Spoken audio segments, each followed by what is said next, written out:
So the next mission will be like crew identity, right? Crew Identity. Crew identity. Nghe So cái tên thôi chúng ta đã biết là tiêu chí của chúng ta là cái gì rồi. rồi là phải đậm chất, Đậm chất, cảm tình riêng. cá tính riêng. Vậy thì tôi biết là tôi phải mong chờ đến cái crew nào rồi. Yeah.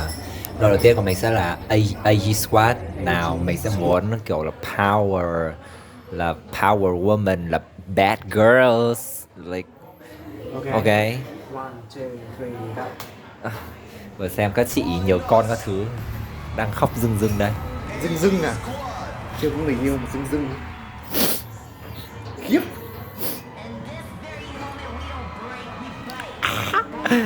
Oh my god, they're so like for all the Queen of facial expressions. not bad mean good, you know. Trông bà ấy. Oh yo. Oh yo, oh no, and moving too so slow.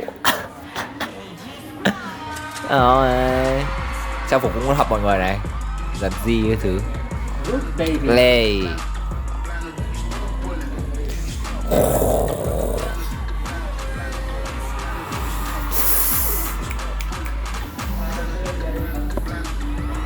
Ooh, I know this.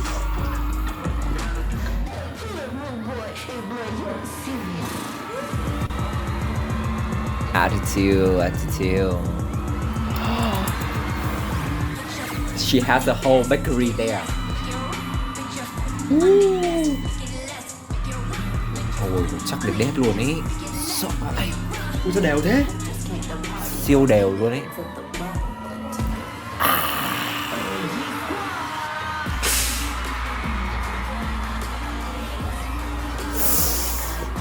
Ôi.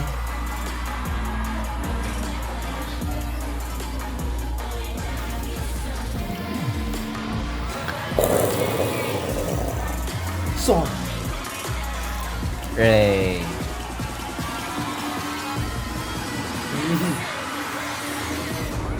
Sao bài này còn nhiều key moment hơn cái bài trước vậy?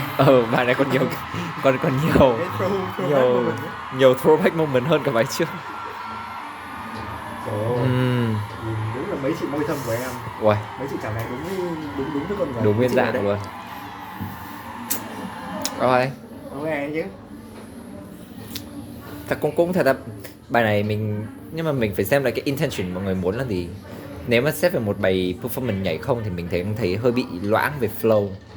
So basically what I said is like I feel like the flow of this performance was not really like consistent. Like it's not really tight for me, like the flow. But like for performance, I think they still kill it. Yeah, they dance and sing like. But like I think they reheat their naturals a little bit too much. Tức là anh thấy mọi người dùng hơi nhiều động tác cũ với moment cũ quá ấy. Về cũ ở đây không phải là cũ mà là throwback nhiều quá. Đại loại là throwback lại nhưng mà không sáng tạo thêm nhỉ? Không sáng tạo thêm gì hết. Nên là kiểu nhiều khi nhìn nó bị nhiều quá nên là kiểu tôi không thể sự thích nó lắm. Nếu mà cho vào cái bài trước thì em sẽ thích hơn. Nếu cho bài trước thì còn hợp lý hơn, chứ bài này thì chính ra bài trước với bài này với bài trước switch nhau là sẽ đẹp ấy. Thật sự luôn. Kiểu yeah. Can we watch this game? Bài kia đúng là Crew Identity hơn đúng không? Mình thấy bài kia Crew Identity Identity mọi người hơn, kiểu mọi người không mọi người kiểu tức là khi mà nghĩ đến AG Squad mình không chỉ nghĩ đến mạnh như này ấy. Ở đây là kiểu rất mạnh ấy. Nhưng mà kiểu mình cảm giác khi mà nghĩ đến AG Squad mình vẫn cảm giác có một cái năng lượng feminine rất rõ hơn ấy. Like more cunty. Thì đó là cái bài trước từ diện mạo đến kiểu các thứ mọi người đều more cunty, right? Yeah, okay. It's weird. Thế sao mọi người lại không switch hai bài với nhau nhỉ? Tôi cũng không biết.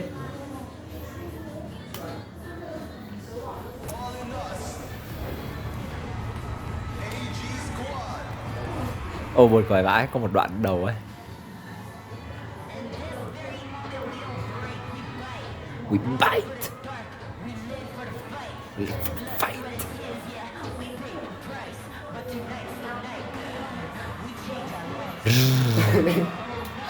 Mẹ này Oh, oh no. mẹ này như Motives too slow. Oh. Oh, Ê. oh no. Motives so slow. Oh no, motive too slow ha. They turn on the fighter mode.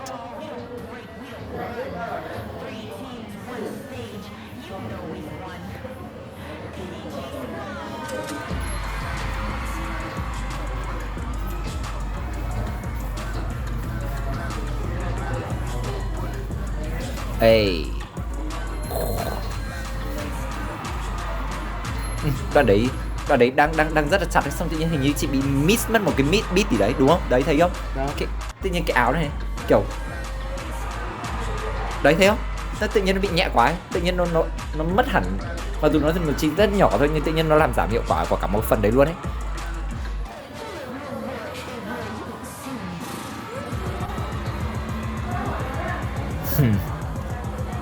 Wow, em mông siêu to ấy, cứu tôi sẽ ngất ở đây mất. Wow. Đầu chắc đến đét luôn ấy, đều nhau nhá. Đèn so insane luôn ấy. Oh my god, they are so insane. Ui, ăn vào não luôn mà cái đoạn này. It's went straight to the brain.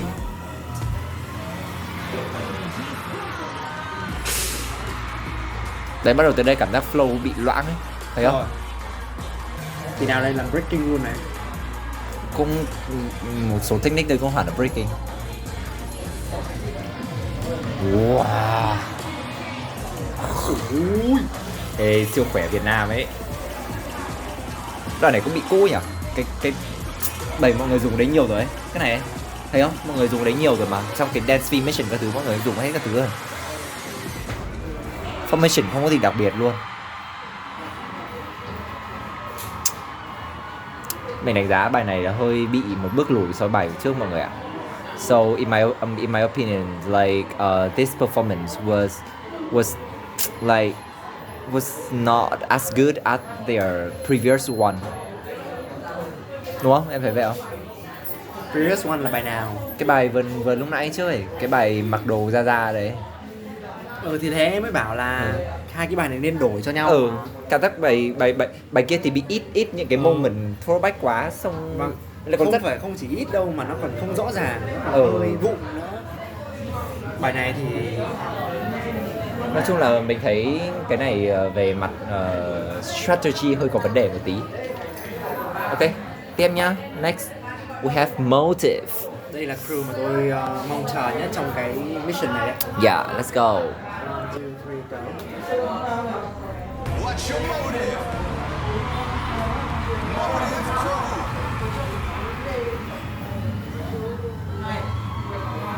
Quần áo trông nhẹ nhàng đơn giản. Hip hop mà. Đẹp mà, quần áo đẹp đấy. Hơi chỉ một tí nên có thể phụ kiện hơn, kiểu bling bling, kiểu vàng các thứ hơi thì ok hơn. Hơi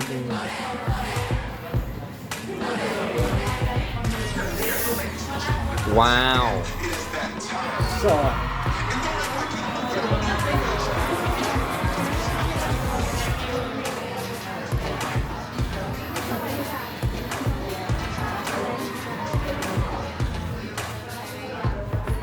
Ê.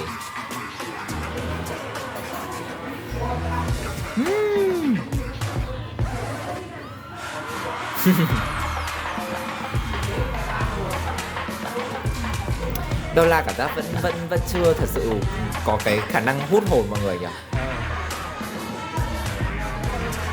Cảm giác mấy lần sẽ xuất hiện ở chính giữa nhưng mà nó không đủ sáng ấy. Ê.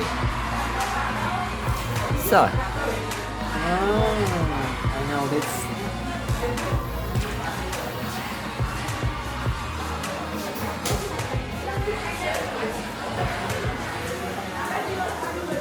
Sao tao thấy bài kia còn nhiều identity hơn bài này vậy? Let's go Fantasie.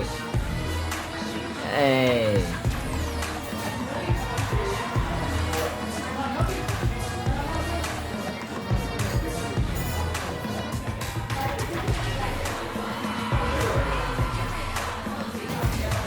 Đây.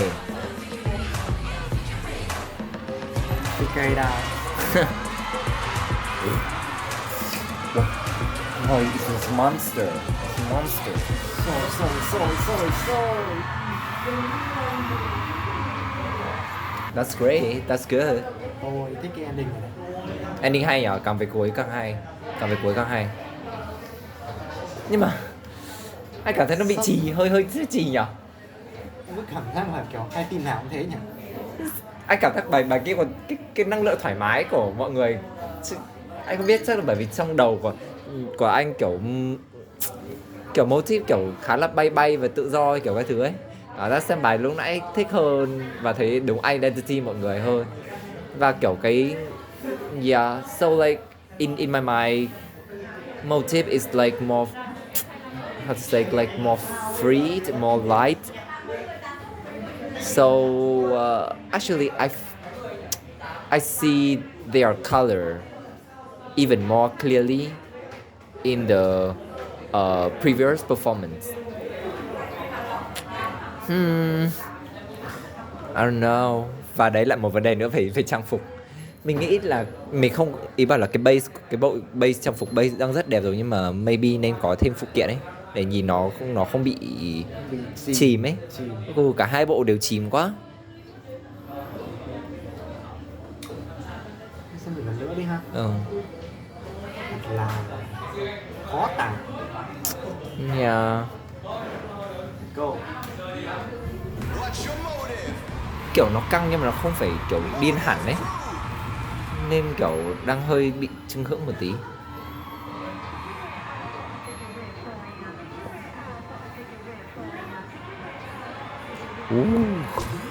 Bài nhạc hợp hơn đấy. Ê trời, cái đoạn vừa rồi throwback lại cái đội hình đầu tiên của K-pop Mission vậy. Em thấy được không? Cái đoạn này kiểu chị Mali đứng giữa, xong kiểu mọi người kiểu ở đằng sau các thứ ấy, somehow ấy nhở. K-pop đầu cái đoạn đầu mới thôi. Ê, boom boom boom. Rồi. Cái đấy ấn tượng. That part was really impressive. Đoạn đấy hơi có ai đấy bị chạch hơi một tí chân đoạn này. Đấy Bella thì phải, đúng không? Đúng. Chắc cảm giác chân của ai đấy bị lệch thêm sao đấy. Biên độ Bella bản này thì Bella bị vào sâu quá. Bella bị vào sâu quá với nhanh ấy, xong mọi người sao?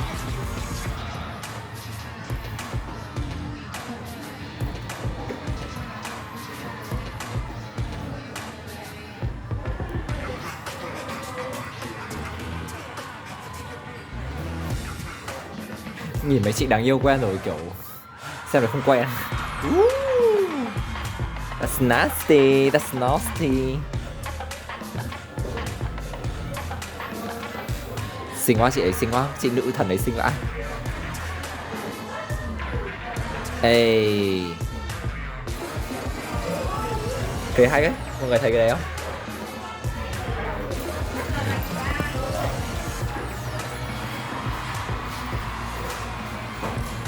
Thôi, nice. Cái đội hình đấy xoay cũng đẹp nhỉ.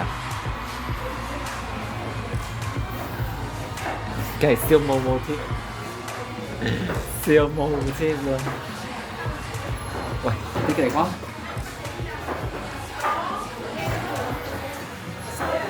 Vô đây.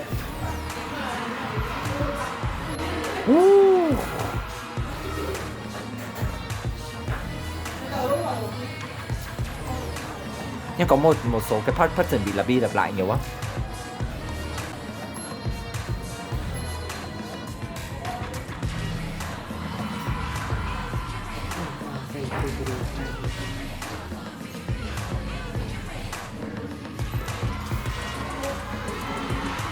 Chúng mày là ai? What? You see that moment of Marley? Úi dồi ôi. Giật muốn tung đầu luôn. Ui rồi.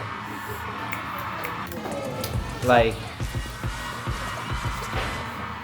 their ending part was really really good.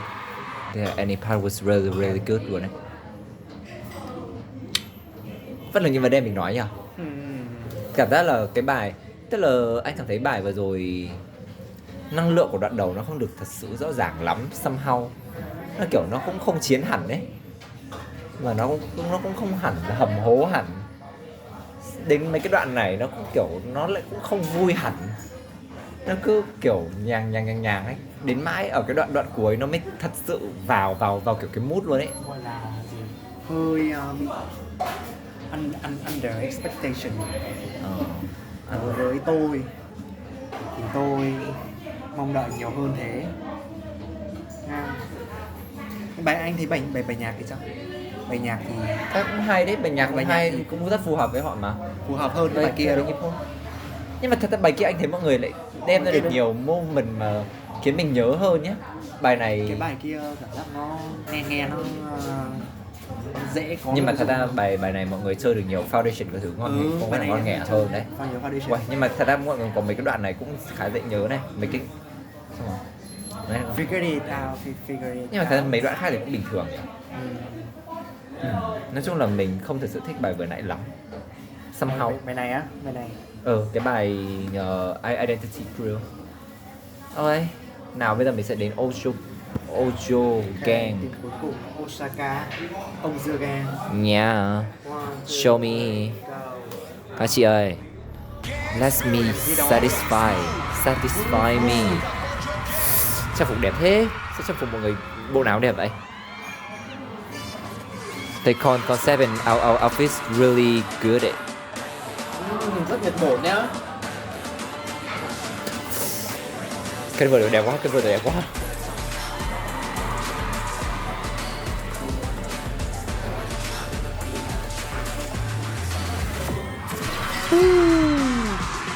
Đây rồi, đúng màu mà tôi thích đây rồi.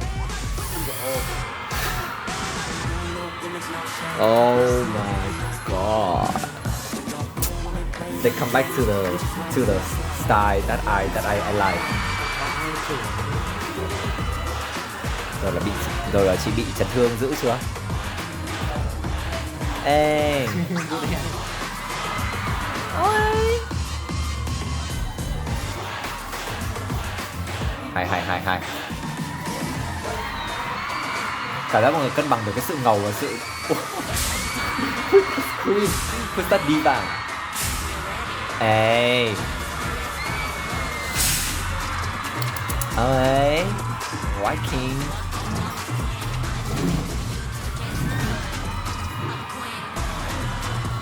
Ê, thật sự quá đúng màu Ibuki ấy. Úi dồi ôi. Hey, let's go. Wow, let's go. Phòng focus Tại sao không focus được gì?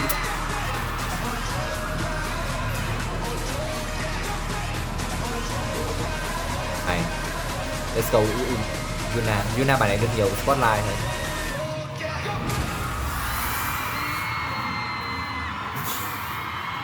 Power. They are so fucking powerful.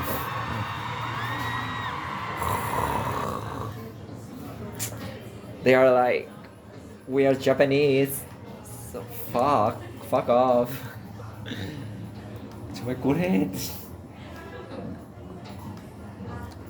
Anh thấy là mọi người cân bằng được cái sự ngầu, cái sự swag của mọi người. Bài vẫn có những đoạn tươi vui được, có những lúc tươi vui và anh thật sự cảm thấy tươi vui hẳn ấy. Thì anh thấy là mọi người muốn cái gì và mọi người đạt được đúng cái intention đấy, mọi người anh thấy đây bài này tốt đấy. Cảm giác mọi người nhảy Cái flow nó cũng bùng nổ lên ở cuối nhá, chứ nó không bị như cái bài đầu tiên ấy. kịp hơn cái bài kia rồi đấy. Cái bài kia tức là kiểu nó không bị bài đầu tiên của mọi người là cái bài cái gì must have seen ấy, tức là cái năng lượng của nó không bị đi xuống nhưng mà nó đi bằng. lên được. Và bài này là nó đi lên được nên là yes, it's great. Lâu không được xem mọi người quay cũng vui mà. Này nhá. Và mình cực kỳ thích đoạn đầu. cái màu hip hop của Miami và Kyoka đấy. Ui, quá phê. I really like the first part, like the style, the hip hop style of Kyoka and Minami.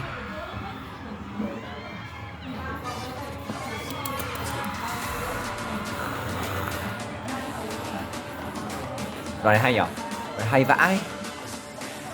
They only use the neck, but like it looks so satisfying. Hay quá. Ui. Ê, cái này quá hay ấy. Cái này ấy. Hay vãi. Hình như UA không đều lắm đúng không? Hơi lệch. Just a little bit.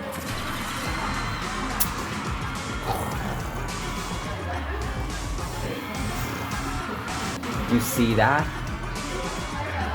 Ê. Trời. Đẹp trai vãi. Tôi nhận ra tôi không thích đàn ông mà tôi thích người đẹp trai. Ê. Đây đoạn vui nhỉ? Thấy không? Kiểu cảm giác năng lượng nó vui ấy. Nó thật sự vui ấy. Từ ánh sáng xong kiểu cái thứ lại ngầu, lại bắt đầu quay trở lại ngầu dần dần. Trời.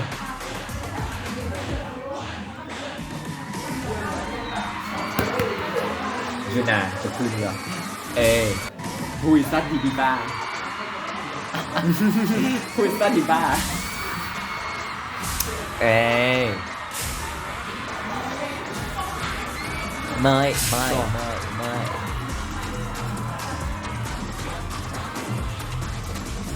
Ibuki. Cái đấy, nhưng mà đội hình này hơi bị dồn cục. Này, cái này thấy không? Thấy dồn không? Đáng lẽ mọi người nên tản nhau ra nhiều hơn thì chắc là đẹp hơn đấy.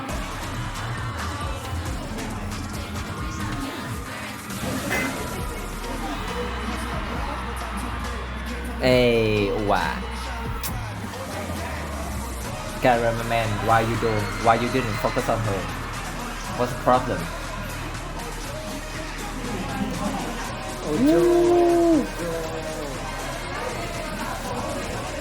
Đoạn này chắc là Yuna biên.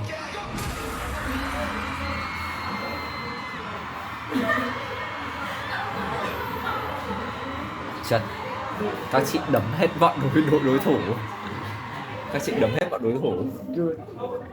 Hay. I love it. Ok, nói chung là những gì chúng tôi đã nói lần 1 rồi đấy. Xem lại lần 2 sẽ thấy hay hơn thôi. Ngầu hơn. Đẹp vãi, có những chi tiết ấy kiểu nhất là đoạn đầu, mọi người đoạn đầu có nhiều động tác mà kiểu gây nghiện cực, mấy cái kiểu cái đấy hay nhỉ, cái đấy hay. Uwa, cái đoạn Uwa lên cũng hay, tức là cảm giác bài này mọi người đều thấy, mọi người đều có cái moment để tỏa sáng. Ok phết. Lâu lắm rồi mới được thấy Uwa popping. Thế mà lại không focus vào chị. Yuna lần này cũng được xuất hiện nhiều, cũng đấy. Yuna nhảy hay mà chả hiểu sao kiểu xuất hiện ít. I like it. So I can totally see Osaka Ojoken there. Đúng không? Mình có hoàn toàn thấy năng lượng của mình, hoàn toàn nhìn thấy Osaka Ojoken của ta mà. Cái màu sắc hip hop đấy, Waking đấy, cái sự ngầu đấy và fresh, trẻ trung ấy. gọi là gì? Crew identity thì tất cả các thành viên đều được show cái mà họ mạnh nhất ra. Yeah. So basically, you know our vote, right? Our The top one of course is Osaka Ojoken. Okay. And they are the champions too, so like congratulations. Wow. No bias but true. Wow. Oh my They god. definitely Like killed this mission. you just hear a lot of noise. Okay, so có xem này không? Mệt quá. I'm not sure about this. Chúng tôi đang cân nhắc xem có xem cái phần nhảy với JYP không? I don't know, like I5. có mỗi AG squad thôi à? Mà nghe bảo nhạc hơi chán à? bullshit thôi, nhưng mà các chị biên hay lắm. Thôi thì tới nữa xem được thôi, nhưng mà thôi tạm thời mà cứ dừng ở đây đi ha. Còn nếu mà chúng tôi có xem chắc là chúng tôi sẽ lên video. Ok. ôi, bồi hồi quá. Ê, kiểu không nghĩ được Chúng tôi đã kết thúc rồi ấy. Ê, từ đầu tháng mấy nhỉ? từ khoảng tháng 5 à? Tháng 5, wow. Tháng 5 là chương Cũng trình gần 3 tháng đấy, release. hơn 2 tháng. It's kind of funny, like Cái chương trình này là cái động lực để chúng tôi làm đấy, và trộm vía đi là cũng được.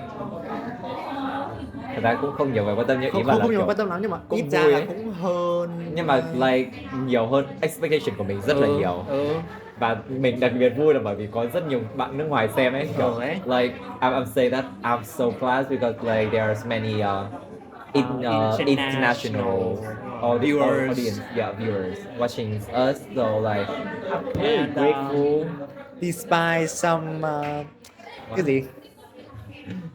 Some attacking No, comment. just like critics. We but, like, also most received- most of the time we found them so funny. so funny and so cute. I like sent him to them. Like some people tell us like this, and like we just laugh. Like, oh my god, it's so weird. Bên cạnh đó thì kiểu đa số là mọi người đều rất là support chúng tôi. Yeah, Really appreciate that. yeah. Không biết là sau tương lai tới bọn mình sẽ làm gì, nhưng mà I hope that we still can Nhưng mà cái like series này dù sao nó rất là so mean to us đấy. mình yeah, it's Yes. so really meaningful to me. Really meaningful. Kiểu mãi cứ chẳng tức là bình thường mọi năm tôi đã xem các mùa trước rồi ấy, nhưng mà kiểu nhiều khi tức là mình cũng chỉ xem ấy, kiểu mình xong chỉ có xem, nhiều cái xong mình cũng rồi- học hỏi được nhưng mình chẳng share các thứ cho ai, nhưng mà kiểu tự nhiên bây giờ tự nhiên kiểu lên xong Bozole xong kiểu các thứ kiểu it's kind of fun, and like we also like can meet each other quickly ấy. It's have our Not really weekly. yeah, but like Hơi still lười một tí. much more Nhưng mà đại khái là usual than chúng tôi cũng có động lực để làm. yeah. Ê, nói nhiều quá, thôi được rồi, nói chung là Rồi. we just really grateful, and then I hope that we still can like some way we still can keep touch with each other, and I don't know, maybe I will still do some content related to the Reaction. yeah, like the show. street fighter franchise, tức là kiểu maybe mình vẫn sẽ làm lại các cái, mình vẫn làm các nội dung liên quan đến cái chương trình Street Fighter này, có thể các mùa trước chẳng hạn, Hoặc là mùa ở Việt Nam chẳng hạn. yeah, nếu mọi người muốn thì mọi người gửi comment bên dưới nhé, hoặc không thì chúng mình có thể share những cái overall để đến với dance. Okay, so just keep watching it. Keep watching us, subscribe and share and like if you learn. Bye bye, see ya. Mọi người, tạm biệt.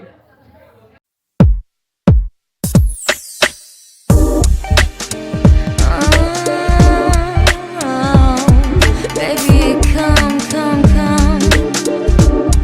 I'll be there for you.